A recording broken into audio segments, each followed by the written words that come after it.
Bienvenue à Les Affaires Brassicole, votre balado sur l'entrepreneuriat brassicole du Québec, avec Leonardo Calcagno de Baron Mag. Bonjour tout le monde, ici Leonardo Calcagno des Affaires Brassicole de Baron Mag. J'espère que vous allez bien tout le monde. Et comme je dis à tout le monde, même s'il y a un peu de pluie, sortez, achetez de la bière, allez boire, mettez-vous des bottes de pêche, puis sortez, man. N'ayez pas peur, man. Il faut sortir dans la vie. Puis les brasseurs sont là. On a eu plein de catalogues de monde qui nous envoie qu'est-ce qui s'en vient cet été, tellement des belles affaires. Beaucoup de célébrations. Comme vous savez, Baron Mag, on est en tournée. Si vous écoutez ce podcast-là, dans ce temps-là, vous allez voir, on est au Mondial dans pas long. On fait 3 jours là-bas de rencontres. On a un dossier sur l'Italie en plus. Puis en plus, on s'en va aussi sur Sir John's. Puis on a déjà une autre date qui s'en vient pour le Memento le 31 octobre. Mais Memento assez loin. Puis on a d'autres qui s'en viennent. Don't worry, on est en train de discuter sur les dates, tout ça. Comme vous savez, Baron Mag, on est sans parler avec tout le monde de l'industrie. Puis la base de l'industrie en soi, c'est les détaillants spécialisés. Comme vous savez, les détaillants spécialisés vivent des mauvais moments, des gros défis. Comme vous savez, des fermetures qu'on annonce souvent sur Baron Mag, tout ça.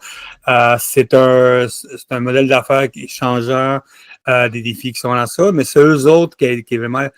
Les détaillants spécialisés, c'est eux autres les premiers ambassadeurs de la microbrasserie au Québec. C'est eux autres qui ont dit, on va faire la place, éduquer le monde. Puis souvent, c'est eux autres qui vont éduquer le monde. C'est quoi un IPA? Comment ça? Souvent, ça va être une autres questions comme ça. Mais les autres sont à l'arrière de ça. Puis bien sûr, les changements qui arrivent, toutes ces affaires comme ça. Puis aussi comprendre l'importance de voir ces détaillants-là, parce que ces détaillants-là, je sais que le volume d'IGA, tout ça est intéressant. Mais eux autres, ils vont prendre le temps, puis ils vendent 1 ou 2 canettes, puis 3 canettes, puis la bouteille, puis je sais que le monde tranquillement ça là-dessus. So, écoute, ça faisait longtemps que je ne parlais pas avec un détaillant, so, je suis content de parler avec la gang de Baril à volonté qui est à déjà, c'est un stage, excuse-moi. Puis eux autres, puis bien sûr, on va parler aujourd'hui avec Sylvain Barrière, qui est le propriétaire de la place. Puis on va parler un petit peu écoute, 5 ans qui s'en vient, nouvelle collaboration. Moi, je suis traîneur, j'aime ça parler de l'architecture de la place, comment on fait pour naviguer entre eux autres, puis bien sûr comprendre un petit peu les achats, tout ça. Parce que j'ai jamais été là-bas, mais j'ai vu les images, eux autres, il y a de la place, tu peux te promener, c'est vraiment beau. Hein? Puis bien sûr, comprendre un petit peu de qu'est-ce qui est arrivé depuis 5 ans à maintenant, et qu'est-ce qui s'en vient plus tard. Ça, Sylvain, comment ça va? Ça va bien, toi? Number one, félicitations, 5 ans, hein? Oui, 5 ans. Écoute, on est bien fiers. 5 ans, ça a paru 20 ans. Parce que chaque journée est importante dans notre industrie. Donc, il faut toujours se renouveler là, à chaque jour, à chaque semaine. Donc, quand on regarde en arrière un peu là, tout ce qu'on a fait en 5 ans, on a fait il y a beaucoup de choses qui ont été faites en 5 ans. Ben oui, en plus de tous les changements, tout ça, tu as lancé ton entreprise à peu près pendant la pandémie, à peu près dans ce coin-là, 2020? Oui, moi, dans le fond, écoute, j'étais directeur d'épicerie de pas toute ma vie, les 20 dernières années avant. Et puis, j'ai lâché ça. Puis, dans le fond, j'ai décidé d'aller travailler comme boucher une couple de mois pour me reposer un peu le cerveau.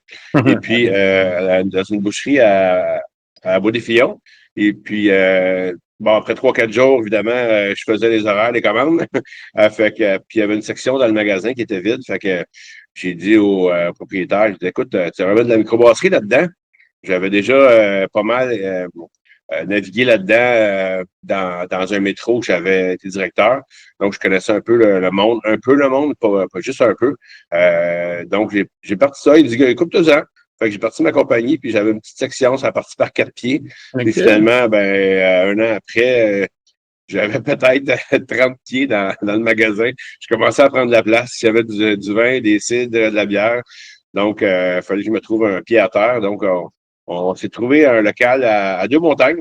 Local temporaire, mais ça, on a quand même monté assez rapidement. Là. On s'est bâti une belle clientèle. On était bien accueillis par le secteur, la région. Puis les gens aimaient, on avait déjà une grande variété. Dès le début, on a voulu offrir de tout à nos clients, pas juste les bières à mode. On voulait répondre, on voulait vraiment être un détaillant spécialisé. On voulait répondre à tout type de clients, autant la blonde légère, la bière forte, la bière barriquée, la bière sauvage. Fait que c'était vraiment, ça a été notre mandat depuis le début. Évidemment, là, ça a évolué depuis le temps, mais notre mandat était que chaque client qui rentrait dans le magasin, même s'il y avait un coût particulier, on avait quelque chose pour lui. Fait que mes achats ont toujours été faits en fonction de ça. Évidemment, on suit les tendances. On suit un peu, on se tient à jour au niveau des informations, ce qui sort, les nouvelles microbrasseries. Mais aussi, je m'assure toujours d'avoir au moins une à deux sortes de tous les types de bières qui peuvent exister, autant que possible. Ben oui, C'est important pour moi. C'est important pour moi. c'est de la job au bout en plus. Je sais que détaillant spécialisé, c'est très difficile. By the way, moi aussi, j'étais bouché Steinberg, man. J'étais comme je suis vieux, man. Ah, c'est le fun. C'est quoi Maudit. c'est la beauté de. Je sais c'est quoi la boucherie, là. La question qu'il faut se poser, ça va, tu sais, vous autres, ça fait 5 ans que ça existe. Comme je dis, ça fait 5 ans, mais ça va devoir 20 ans que ça existe parce que, tu sais, tout change vite, vite. Qu'est-ce qui a changé pour vous autres, le défi, tu sais? Un des défis que je vois le plus, les grosses bannières qui embarquent vraiment. Tu vois, je parle avec des distributeurs, puis ils me disaient, on distribue autant de bières, mais c'est vraiment les grosses affaires qui embarquent. C'est quoi les plus gros défis? C'est quoi les plus gros changements dans le monde, tu sais, depuis que vous avez ouvert depuis 2020? Ben, moi, je dirais, mettons, surtout les 2 dernières années, là, le défi, c'est que nous, on a une clientèle très, très fidèle là, qui reviennent, mais la fréquence des visites de nos clients ont changé beaucoup. Évidemment, là, l'économie, bon, tout augmente, le panier d'épicerie, le gaz a augmenté, les taux d'intérêt ont augmenté, ils ont baissé. Donc, nos clients reviennent, mais tu sais, un client qui achetait avant une fois par semaine 100, 150$, ben, il vient peut-être acheter une fois par mois maintenant. C'est un peu ça. Fait qu'on on a toujours des nouveaux clients, 100, 150 à tous les mois. Mais par contre, les clients, on les voit moins souvent. Des fois, on les voit un mois sans les voir. C'est vraiment la fréquence qui a changé le plus, je dirais, depuis 2 ans. Ouais, je dirais que c'est un gros changement, c'est ça. Et comment on fait, nous autres, pour comme vous, pas vous battre, mais comme être différencier en dehors du côté, tu sais, bien sûr, l'exercice de éduquer le monde, tout ça. Mais c'est quoi la différence avec, disons, que quelqu'un vient chez vous, que quelqu'un va dans une grosse brasserie, dans une grosse, tu sais, un Maxi ou un IGA? Oui. Ben écoute, moi, c'est drôle, hein, mais j'ai toujours vu les épiceries comme un allié et non comme puis pas parce que je viens de là, mais je pense que les nouveaux clients ont tout d'abord vu les bières de microbrasserie dans une épicerie. Tu sais, évidemment, là, avant, on avait 4-5 sortes, c'était des palettes pleines de bières, de 15 à 24. Tout le monde prenait sa 24 dans un panier. Maintenant, dans les épiceries, on voit des sections avec une fraise, une face, une canette. Ça intrigue les gens. Fait que là, les gens, ils essayent ça. Moi, j'aime les fraises, j'aime les mangues. Fait qu'on va on va goûter à ça. Des fois, ils tombent sur quelque chose qui est trop amer, trop fort, trop surette. Par contre, il y a un intérêt qui se crée. Donc, les gens rachètent, essaient d'autres choses. Puis là, après, les gens ils viennent nous voir parce que là, bon, évidemment, la majorité des épiceries ne peuvent pas offrir le service que moi je donne. Fait que je pense que pour moi, oui, c'est un compétiteur, mais les gens, à un moment donné, tu sais, on connaît le prix des bières. On ne peut pas leur demander d'être fidèles 100% à nous autres puis d'acheter de boire que des bières microbrasserie. C'est à peu près impossible pour la majorité du commun des mortels. Là. Fait que, tu sais, on peut comprendre que la semaine, là, ils vont prendre une caisse de bière un peu plus commerciale. Puis la fin de semaine, ils vont se gâter. Puis les clients nous disent, là, tu sais, écoute, fin de semaine, on se gâte, on vient chez vous. Il y a toujours des dégustations. Moi, la fin de semaine, j'ai tout autour minimum à 6-7 types de bières, différentes dégustations. Yeah. Fait qu'ils découvrir des nouveaux styles, puis ça leur permet aussi de pas acheter n'importe quoi à l'épicerie qu'ils ne connaissent pas, puis qui tombent sur, pas que la bière est pas bonne, mais que c'est pas leur style, qu'ils n'aiment pas. Fait qu'ils viennent chez nous, ils viennent goûter, ils viennent poser des questions, ils viennent nous dire, hey, j'ai essayé telle affaire, c'est quelque chose qui ressemble à ça. Donc, c'est un peu ça le lien, là, moi, que je fais entre nous et notre consommateur et le côté commercial de la chose. Est-ce que je sais que vous avez assez de place pour des caisses de 12? Est-ce que vous amenez des caisses de 12? Comme tu parlais avant, c'était très commercial, des caisses de 12. Maintenant, vous avez du ciel qui lance une caisse de 12. c'est la Gabière vient de lancer une caisse de 12 il n'y a pas longtemps. Est-ce Ouais. que vous donnez de la place maintenant à la caisse de 12? Avant, ça se faisait pas dans les détails spécialisés. Écoute, nous, on l'a essayé. Ça dépend, je pense pas que ça dépend du fait qu'on est vraiment spécialisé. Je pense que les secteurs où il y a beaucoup de marcheurs, nous, on est dans le Vieux-Eustache, c'est un site, un site un peu touristique, mais seulement plus l'été. Donc, les gens partent avec leur voiture, se déplacent pour venir chez nous. Donc, ils aiment ça choisir. On a des promotions, souvent des 4-packs, des 6-packs, des 12-packs. On travaille beaucoup le Trou du Diable. On a essayé de travailler avec Boréal. On a essayé de travailler avec d'autres. Mais chez nous, c'est pas quelque chose qui a levé encore la caisse. On a une bière, on a une bière depuis le début, là, quand même à prix abordable, un 4-pack à 16 $. C'est notre bière, le Barry à volonté, que brasse Bob Magnal d'Actonville. Depuis le début, on a ça depuis de plusieurs années. Puis, dans le fond, on est vraiment privilégié d'avoir ça. Une blonde, une blanche, une rousse, une bière noire qui sont vraiment excellentes. Là. C'est comme maintenant, c'est la bonne bière. Ouais. Ben oui, fait que tu sais, notre 4-pack est tout le temps à 4 pour 16.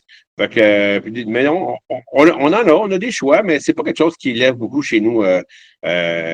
Probablement dans certains, ça dépend des secteurs, ouais. Il en parle beaucoup, mais ça lève pas chez nous. C'est vraiment, ouais, parce que c'est intéressant, parce que je sais qu'il y a beaucoup de détaillants spécialisés qui sont tentés à la caisse de 12 parce qu'à cause de ce qui se passe, mais je trouve vraiment que la caisse de 12 doit vivre dans un dépanneur, Ouais. ou dans une grosse épicerie, c'est fait pour ça. Une affaire que j'ai vue chez vous, que j'aime beaucoup, c'est l'espace. Vous avez beaucoup d'espace. C'est rare, c'est où on peut marcher, ce que je vois les images, tout ça. Pouvez-vous parler un petit peu de l'architecture de votre place? Quand on entre chez vous la première fois, qu'est-ce qu'on voit en premier? Est-ce qu'on voit des chips, on voit de la bière? Qu'est-ce qu'on voit? Puis c'est comment vous avez mis en place l'architecture de se promener là-dedans pour que le monde découvre les bières, tout ça? Ben écoute, nous, quand on a pris le local il y a 3 ans, on a regardé ça, et puis contrairement à où ce qu'on était avant, ce qu'on s'est dit, écoute, c'est grand ici, Ah oui. on a au-dessus de 2000 pieds carrés. Comment on va faire dans les journées, mettons, qu'il y a moins de monde pour une personne pour servir tous les clients, tu sais? Fait qu'on on a regardé ça à air ouvert. Si on regarde les photos, ceux qui viennent chez nous, on peut voir les clients de partout dans le magasin.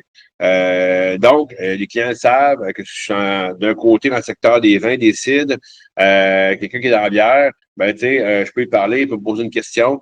Fait que l'objectif, c'est le client, quand il rentre, il regarde, il fait un scan de gauche à droite, il fait le tour, puis il peut tout voir dans notre boutique en 5 secondes. Fait que c'est un peu ce qu'on voulait donner. Puis aussi, malgré la grandeur, c'est très convivial. Tu sais. Chez nous, là, je pense qu'en 5 ans, je suis convaincu qu'il n'y a aucun client qui est rentré chez nous puis qu'il n'y a pas eu un nouveau client, une visite personnalisée, soit de moi, ma femme, Evan. Chez nous, c'est comme si tu rentres dans ma maison, puis je t'accueille comme la famille, je t'accueille comme si c'était mon nouveau voisin. Fait on fait faire le tour, dans le fond, de la boutique où on présente un peu comment c'est classé parce qu'on a un classement quand même assez précis. C'est quoi, ouais? Pas le classement, hein? C'est quoi le classement que vous faites? Parce que, dans le fond, au début, là, je me suis posé la question, qu'est-ce qui était mieux par rapport à ce qui se faisait? J'avais lu beaucoup là-dessus. Puis nous autres, j'ai pris un peu de tout, là, c'est-à-dire, j'ai évidemment, on s'est démarqué avec les années, on a une section de bière forte barriquée. Ça veut dire, on a une section de Scotch Ale Barley Wine. Je dirais, là, 8 tablettes, 8 pieds, de haut en bas, avec des Scotch Ale, Barley Wine barriqués, fumés, en canette, en bouteille, 500, 750. On a une section aussi de Stout Porter. Même chose, 8 pieds, 8 tablettes. Fait que, de haut en bas, avec des bouteilles, tu sais, barriquées, des styles, Stout irlandais, Stout au café, c'est au dessert. Donc, ensuite de ça, dans nos étalages sur le plancher, sont classés par microbrasserie. Donc, tout est classé. Si le client qui veut faire le tour des rangées, qui a le temps, avec un panier, ben là, il peut le voir, il peut se promener partout au Québec, dans le fond, par microbrasserie. Et on a 6 portes de frigo, dans le fond, avec, là, sont classés vraiment par type de bière. Fait que les clients du 4 à 7, on sait que le client du 4 à 7 qui arrive, il va avoir son 4-pack pour arriver chez eux, il fera pas le tour avec le panier. Ça. Fait que donc, il s'en va dans les frigos. Là, on a une porte de blonde, une porte de blanche, une porte de rousse avec des briques avec le noir. On a 2 portes à pied, puis il y a une porte avec les sour, ghost, smoothies, les produits comme ça. Fait que là, ils se retrouvent. Là, puis c'est ça, on n'a jamais changé depuis le début. Puis les clients, ils savent où ils s'en vont. Puis ensuite de ça, ben là, on a quelques secteurs, évidemment. Là, j'ai une section Bob Magnal à travers ça. Puis de l'autre côté, ben là, j'ai toutes les sections sans alcool, section des vins, section des cidres, des cocktails. Puis là, ben, à travers ça, là, j'ai des dromels, on a un frigo à fromage, on a des saucissons, on a tout ce qu'on voit là, comme épicerie spécialisée là, dans une épicerie fine. Évidemment, on a, Impressionnant, hein?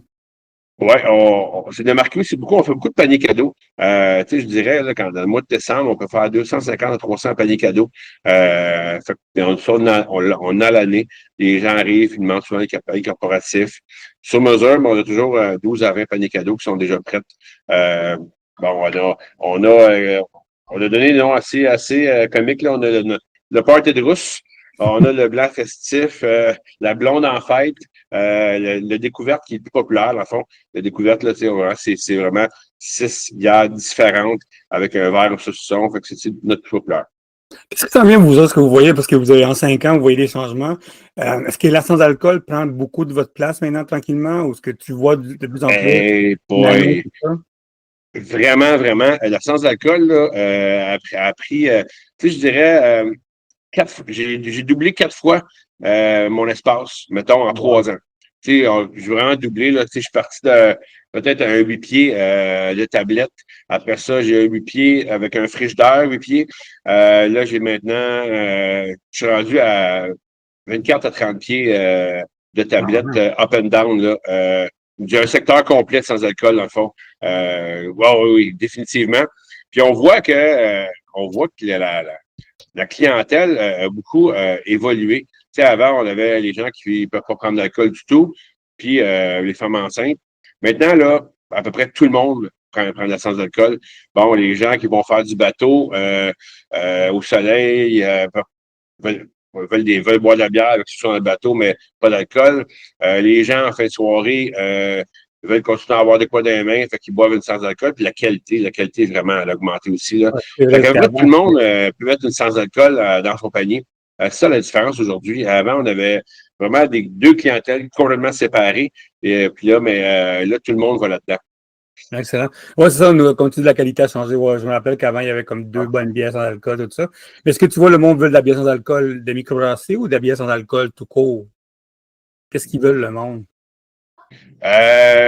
Excuse-moi, j'ai raté ta question. Il y a la bière sans alcool de microbrasserie, bien sûr, qui se fait, hein, la gabière, tout ça. Mais aussi, il y a du monde qui aime beaucoup la Guinness sans alcool. Est-ce que c'est quelque chose que vous faites ou uniquement de la microbrasserie chez vous?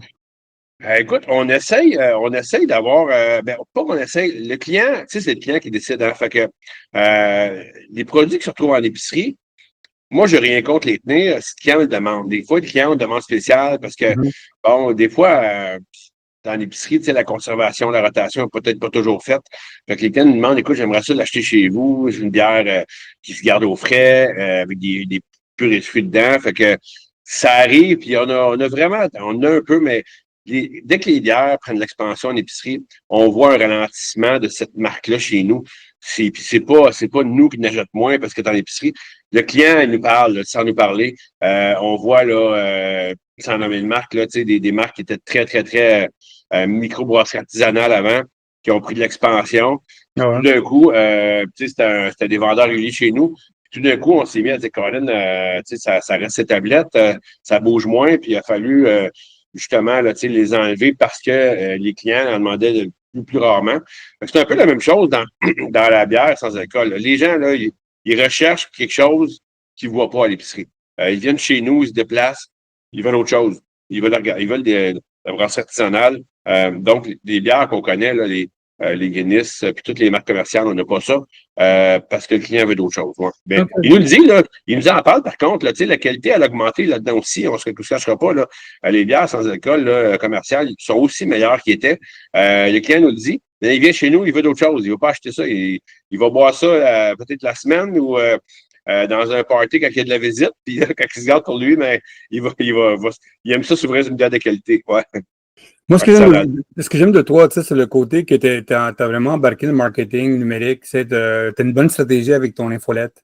C'est quelque chose que j'ai remarqué de toi, tu sais, que tu travailles l'infolette bien, tu utilises bien les couleurs, tout ça. Tu t'es pas allé payer quelqu'un pour faire ton infolette à 3 millions de dollars par année. Tu as vraiment travaillé tes infolettes. Pas tout un petit peu de ton stratégie d'infolette. Je pense qu'il y a beaucoup de monde qui l'utilise pas bien, puis toi, tu as commencé, tu as mis en place un site tes couleurs avec toi, avec ton 360, le kit. Puis l'infolette que j'ai vu 2 infolettes passer, puis j'ai trouvé ça intéressant. C'est quoi la stratégie en arrière de ça, à part de mettre des rabais en arrière de ça? Écoute, on a parti ça parce qu'on voulait, évidemment, là, nous, par rapport où on est situé, on s'est aperçu que chaque client qui rentrait pour la première fois chez nous nous disait wow, j'aurais pas pensé qu'il y avait autant de stock, j'aurais pas pensé que vous aviez autant de variétés. Ça, c'est le commentaire qui est 99% des clients rentrent chez nous. Donc, on s'est dit, ben, comment qu'on fait pour se faire voir encore plus que, bon, médias sociaux, comme tu dis, on travaille nous-mêmes, on a tout fait nous-mêmes. Ma femme a fait les logos, ma femme a créé l'infolette. Fait que là, on s'est rendu compte avec le temps que l'infolette, ça rejoignait les gens qui sont moins médias sociaux, tu sais, qui vont moins suivre la page Facebook, Instagram qu'on a.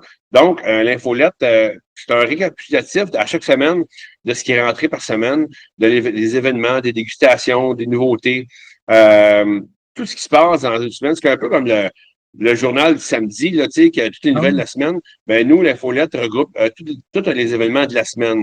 Donc, des fois, on met des recettes, des formations, puis on est plus détaillé dans notre infolette. Tu sais, sur notre page Facebook, on annonce les mêmes nouveautés, mais tu sais, on va aller un peu plus rapide, quelques photos, type de bière, mais par contre, dans notre infolette, on va y aller dire la bière a été faite pour tel anniversaire. Quand on rentre une nouvelle microbrasserie, ben on la présente, son histoire, d'où elle vient, quelques photos de la place. Puis là, on présente vraiment chaque artisan de l'industrie vraiment détaillé quand on rentre un nouveau produit. Puis des fois, on répète aussi là, quand c'est l'anniversaire d'une microbrasserie, puis on a les bières, on rentre les bières. Fait qu'on présente vraiment toutes les. Puis on parle de bière, mais on a beaucoup vin, cidre, hydromel, produits locaux. Fait que, on aime présenter plus détaillé, avec encore des photos. Des fois, on met des liens, des vidéos. Fait que les clients, ce qu'ils nous disent souvent, ben, ils vont l'ouvrir au bureau, puis là, ils regardent de haut en bas, ils descendent ça parce qu'il y a vraiment beaucoup d'informations. Mais ils vont le trouver plusieurs fois dans la semaine. Tu sais. Ils vont lire certains articles, ils vont ouvrir des liens. Fait qu'ils s'en servent un peu comme un journal de bord. Ah ouais? On voit là, des statistiques, les infolettes peuvent être ouverts en moyenne de 3 à 7 fois par chaque abonné. Fait que ça, fait que c'est vraiment long de faire ça, honnêtement, parce que nous autres même, là. C'est une belle Puis, job. Honnêtement, c'est une mais vraiment belle on job. prend du temps, là, c'est un 6 à 8 heures par semaine qu'on met là-dedans. Nous-mêmes, ma femme et moi, on se partage un peu, là, parce que ma femme travaille à temps plein aussi comme enseignante. Donc, elle a moins le temps. Fait que oui, c'est beaucoup de temps, mais on voit que les gens apprécient, donc on ne pourrait pas arrêter ça. C'est une belle rétention. Puis comme je disais, moi, je vais le voir, l'infolette. C'est votre image à vous autres. Le logo est beau, le brand est beau. C'est une infolette qui fonctionne en d'autres. Puis vous avez combien de personnes à peu près dans votre infolette à peu près? On est rendu à 800 abonnés. C'est quand même bon, hein? C'est Ouais, moi ouais, ouais. du monde local, tout ça. Et comme tu dis, c'est une façon de connecter avec le monde mieux que Facebook, tout ça. Hein. Ouais, puis tu sais, les nouveaux abonnés aussi, on parle de nous, là, comme là, ben, la semaine prochaine, on fête nos 5 ans. Donc, évidemment, là, comme l'année passée, on avait fait une collaboration avec le Brasserie Philosophère, on a sorti une West Coast à pied. Ben là, cette année, on a une nouvelle bière qui sort. On est vraiment content avec Ouais. Claude de collaborer, là, on peut le dire. Là, c'est dans ça, on a collaboré avec une grosse Gaspard qu'on travaille avec eux depuis le début. On aime vraiment ce qu'ils font.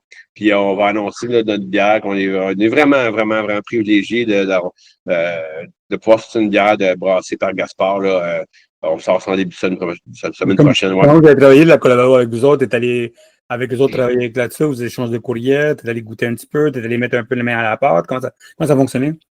Ben, on a eu des séances de discussion depuis un petit bout de temps, là, dans le fond, parce que, bon, j'ai régulièrement des commandes de Gaspard. Ça sort très vite chez nous, là. Donc, aux 2 semaines, on se parle minimum aux 2 semaines. Des fois, on se parle plus souvent.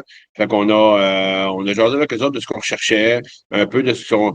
On voulait garder un peu le même ton de bière que l'année passée, parce que le même type de bière, parce que ça.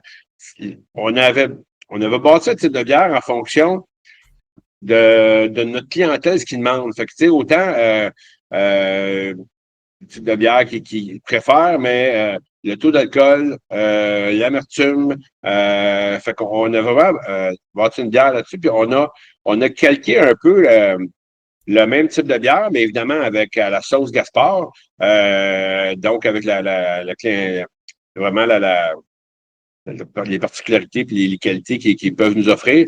Fait que c'est ça qu'on voulait, puis Colin, ça a sorti au-delà de nos espérances. On a goûté à ça. Mardi matin, on est allé chez eux. Quand on a goûté à ça, j'étais vraiment content. C'était au-delà de mes espérances. Là. Ouais, ils ont passé quelque chose de vraiment, vraiment bon. Quand bien hâte de goûter à ça. Question pour toi, d'où vient le nom baril? Le baril, c'est volant, puis le logo, d'où ce qui vient, ce branding-là, qui l'a fait? Oui, ben écoute, ça a parti que bon, quand on a décidé de partir une compagnie, le père à ma femme, il était atteint du cancer du poumon. Puis bon, on a eu la chance de passer pas mal de temps avec lui là. 1 an, je dirais. Fait qu'on voulait un nom, puis son nom de famille, dans ma femme, c'est Barry. Fait qu'on va s'entendre qu'on avait quand même le choix. Fait que là, on voulait un nom qui avait Barry dedans. Puis moi, c'était clair et net dans ma stratégie d'affaires. Comme je dis, au début, je voulais avoir un magasin avec de la variété. J'en avais visité. Moi, quand j'étais directeur d'épicerie, il manquait jamais de lait chez nous. OK? Même le 24-25 décembre, fait que mon objectif, c'était vraiment de servir mon client. Puis, tu sais, je voyais beaucoup des stratégies de manquer de bière, de désirer. Fait que moi, je voulais avoir de tout. Fait que la volonté vient un peu de là. Barry à volonté. Puis les logos, ils ont évolué avec le temps, mais c'est 100% ma femme qui fait ça elle-même. Écoute, il n'y a rien il n'y a rien qui a été fait par quelqu'un d'autre. Tout a été bâti ensemble. Nous autres, tout est fait vraiment maison, si on veut. Là. On a aussi on a fait graver des verres là, par un commerce local qu'on va offrir à nos clients. C'est une demande pour l'événement 5 ans. Ouais. OK. C'est le baril volant. OK, à volonté, c'est ça. OK, nice. Ouais. Question marketing, OK. Toi, ça fait 5 ans que tu es là. Avant, tu avais travaillé avant, tout ça. C'est quoi les plus grosses erreurs qui font les brasseries, les nouvelles brasseries quand ils viennent chez vous? Parce que c'est là la question de savoir, tu sais, tu sais au début qu'une brasserie qui vient, ça faisait 30 ans qu'ils parlent du projet, ils viennent de faire ça, tu te quittes, puis c'est quoi les plus grosses erreurs, puis qu'est-ce qui manquerait pour que les microbrasseries puissent mieux vous aider à vendre de la bière? Parce que la face, comme tu sais, t'es un gars, t'es tout seul ou avec ta femme, il arrive des brasseries une après une autre. Qu'est-ce qu'ils pourraient faire mieux, eux autres, pour que ça soit plus facile pour vous aider à mieux contrôler tout ça? Puis bien sûr, à part le code dégustation, les fins de semaine, tout ça, qu'est-ce qui pourrait... Ouais. C'est quoi les erreurs qui existent? Hein? Ben, il y en a, tu sais, j'en ai quelques-unes, mais évidemment, il y a beaucoup de bons coups, mais je dirais, là, c'est une nouvelle microbrasserie qui va venir chez nous pour présenter sa bière. Puis il va avoir, ces 6 bières régulières vont être une blonde, une blanche, une rousse, une noire, une IPA, puis mettons une West Coast. C'est sûr que moi, je veux de la variété. Fait que c'est sûr que quelqu'un qui rentre sur le marché, puis qu'il n'y a rien de différent des autres, ben, tu sais, à moins vraiment qu'il y ait qui se démarque au niveau de la qualité, puis que, tu sais, il y en a aussi qui font ça. Mais tu sais, j'ai moins d'intérêt pour ça. Fait que je pense qu'une microbrasserie qui rouvre, il faut qu'elle se démarque, qu'elle fasse quelque chose de différent, parce que l'offre est tellement grande que si tu veux faire les mêmes bières les populaires, il faut que tu sois bon en tabarouette, puis on s'entend que c'est à peu près comme jouer dans la Ligue nationale de hockey, là, 1% le fond, puis il y en a de temps en temps qui sortent du lot, là, on le voit, mais ça, c'est l'autre erreur que je vois, moi, chez nous, moi, les gens partent de loin chez nous pour venir chercher des bouteilles spéciales. J'ai vu que beaucoup de brassins qui marchaient à travers les années sont rendus en canette. Puis en canette, là, ça fonctionne pas. Tu sais, une bière, quand ça dépasse là, 8, 9 dollars là, en canette, les gens, tu sais, elle n'a pas la même valeur que tu sais, le client, il va sortir ça chez eux. Quand il y a un chum qui vient, il veut garder sa bière un peu plus longtemps, la sortir dans un événement spécial. Fait que ça, c'est l'erreur que j'ai vu des bières qui se vendaient vraiment bien, soit en 500 ou en 750 qui sont sortis en canette puis qui se vendent à peu près plus chez nous. Fait que ça, c'est, je dirais, là, ouais, c'est ça. Ou les trop grosses augmentations de prix. Je pense que c'est sûr que d'une shot, là, quand tu augmentes ta bière de 40 cents à une pièce, c'est trop. Je pense qu'il faut y aller graduellement. Puis fait que c'est un peu ça, ouais. Ça, c'est des conseils. Côté vin pis cidre, est-ce que tu vois qu'il y a un engouement encore ou il y a une difficulté? Parce que, tu sais, le cidre, le problème avec le cidre, c'est le repeat business, il est pas là, tu sais. Nous, on va acheter une bouteille, puis la tu sais. Est-ce que tu vois, est-ce que tu vois qu'il y a un défi à de ça dans ton marché à toi? Est-ce que tu vois que le vin est difficile à sortir et toutes ces affaires-là qui s'en viennent? Ben écoute, le vin et le cidre, tu sais, moi je le travaille depuis le début. Moi, j'étais un consommateur de cidre presque autant que de bière. Ah ouais? J'adore le vin. Ouais. Écoute, c'est difficile parce que le cidre, là, tu sais, quand on regarde les statistiques, il y a une augmentation de l'engouement du cidre. Les gens, leur bassin augmente, les statistiques qu'ils disent. Par contre, nous, on en vend moins. Puis je dirais que ben, tu sais, moi, c'est sûr que chez nous, il n'y a rien qui rentre dans ma boutique que j'ai pas goûté. Fait que quand un vignoble ou tuerie de Nouvelle-Orléans m'appelle, puis il dit écoute, je fais un bon produit, ça tente de l'avoir. Je me suis déjà fait avoir, puis tu sais, on s'entend que quand les caisses sont rendues à 200, 250 pièces la caisse au cost, là, puis t'ajoutes de quoi, puis t'arrives, c'est pas à ton goût, c'est sûr que c'est difficile. Fait que ils ont peut-être pas le personnel pour se déplacer, ou des fois, il y en a qui ont manque de stratégie pour nous envoyer peut-être un échantillon. Fait que ça, c'est difficile d'avoir beaucoup de nouveautés dans ces produits-là, rentrer un nouvel sylviculteur ou un nouveau vignoble. Fait que j'ai pas mal les mêmes, c'est sûr, il y en a quelques-uns qui se rajoutent à chaque année, mais pas beaucoup, je dirais. Puis l'autre point qui est difficile à développer, c'est que en tout cas, chez nous, c'est difficile d'avoir leur présence en magasin parce que Ouais. les fois qu'on les a eus, Colin qui a eu un effet là, vraiment fort. Fait qu'encore là, tu sais, c'est pas tout le monde qui peut se payer un représentant, mais peut-être justement avec La nouvelle loi, ouais. peut-être avec les nouveaux regroupements qui se fait dernièrement.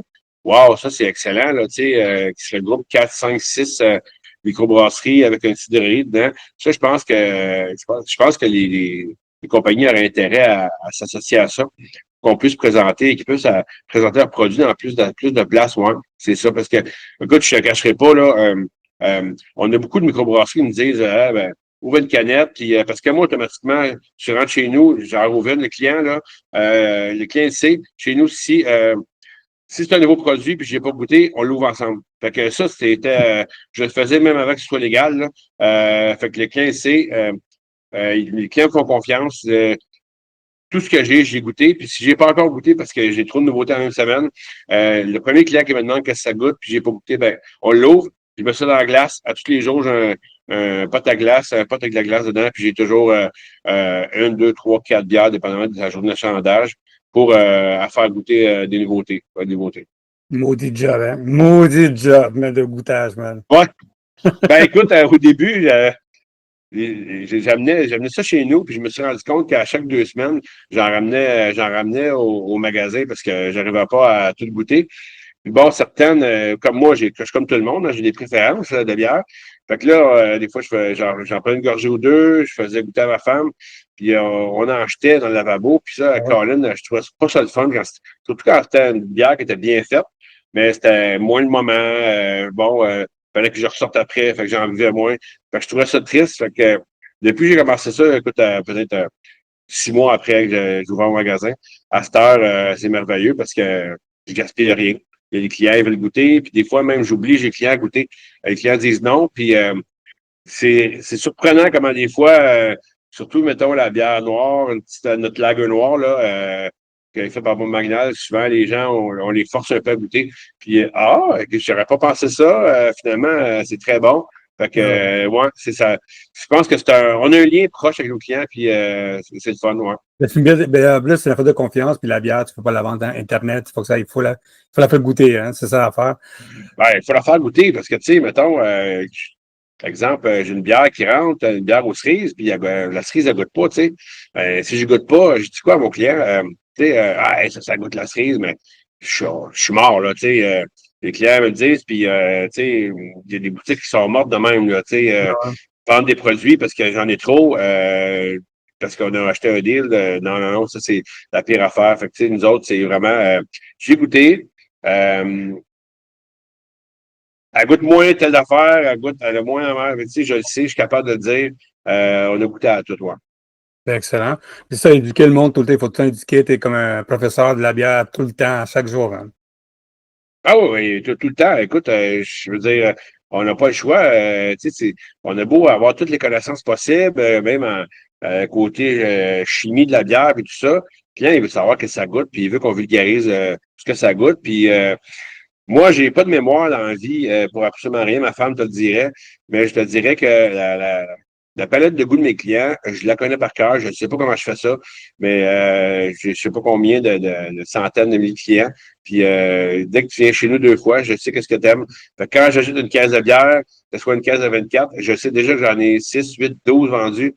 Le client rentre dans le magasin chez nous et dit « Hey, j'ai quoi de nouveau pour toi? » Fait que ça, c'est le running gag. C'est sûr que le client rentre, c'est comme ça que ça se passe chez nous. Hein. Ben, écoute, Sylvain, félicitations pour les 5 ans. À toi, Merci. Julie, félicitations pour les 5 ans. Je sais que vous avez fait une bonne job. Comme je dis, j'avais parlé avec nos lecteurs, puis ils me disaient que oui, c'est une belle brasserie, belle dépendant, allez vous voir. Quand j'ai fait l'entrevue avec la gang de Oka, je ne passais pas chez vous, vous avez des magazines, puis on pressait la main. Sur Sylvain, félicitations encore. Puis bien sûr, j'aime beaucoup la stratégie que vous avez faite. Merci encore pour les conseils, pour les nouveaux brasseurs, tout ça. Puis bien sûr, on va goûter à ta bière de Gaspard. Hein. Ça a l'air très intéressant comme bière. Ben écoute, j'invite tout le monde à venir nous visiter là, notre événement, c'est samedi le 14 juin, 92 rue Saint-Louis. Venez nous voir. Ça va nous faire plaisir de rencontrer chaque personne personnellement, comme toujours. Venez voir, c'est chaleureux, puis on aime le monde, puis le monde nous aime. Excellent. Ben, écoute, merci beaucoup, Sylvain. Comme Sylvain dit, il vous invite tout le monde. On mettra ce podcast avant le 14, que vous connaissez mieux ce qui se passe là-bas. Bien sûr, on mettra toutes les informations en ligne. Est-ce que vous avez un rabais, quelque chose de spécial? Vous allez avoir du popcorn, quelque chose? Oui, ben, écoute, on n'a pas parlé. Nous, on a un programme de fidélité qui est unique. Là. On remet 4% aux clients. Mais on a évidemment notre bière, on va faire un prix en 4 packs. On va sûrement faire un prix de rabais à l'achat d'un 4 packs. On va avoir un verre gravé. Fait qu'on la journée, là, on va s'arranger pour que le verre soit en promotion. Ouais, on a plein de promotions là, tout le temps cette journée-là. Écoute, je prends le temps de te remercier à toi parce que c'est évidemment ce que vous faites. C'est hyper important. Le monde brassicole a besoin de gens comme toi pour élargir son réseau. Bien, excellent. Merci beaucoup, Sylvain, encore. Puis, bien sûr, tout le monde, allez-y, le 14 juin, on vous attend. La nouvelle bière collabo avec Gaspard. Plein d'affaires. Comme je dis, j'ai essayé d'aller avant pour dropper des affaires, mais ça aide un magasin très rempli. Puis, bien sûr, bien hâte de vous serrer la main. Merci beaucoup. Merci beaucoup à tout le monde d'écouter les affaires brassicoles. Comme vous avez des questions, leonardo@barnamac.com. Comme vous avez dit, allez chercher cette bière-là le 14. Il vous attend là-bas. Et comme je dis, 5 ans, un détaillant, c'est comme avoir 25 ans, mais c'est beaucoup de job, tout ça. Bien sûr, Sylvain continue à travailler très fort, qu'il monte, connaître la microbrasserie, des sites puis le vin. Puis comme toujours, merci de vous abonner. Puis à la prochaine.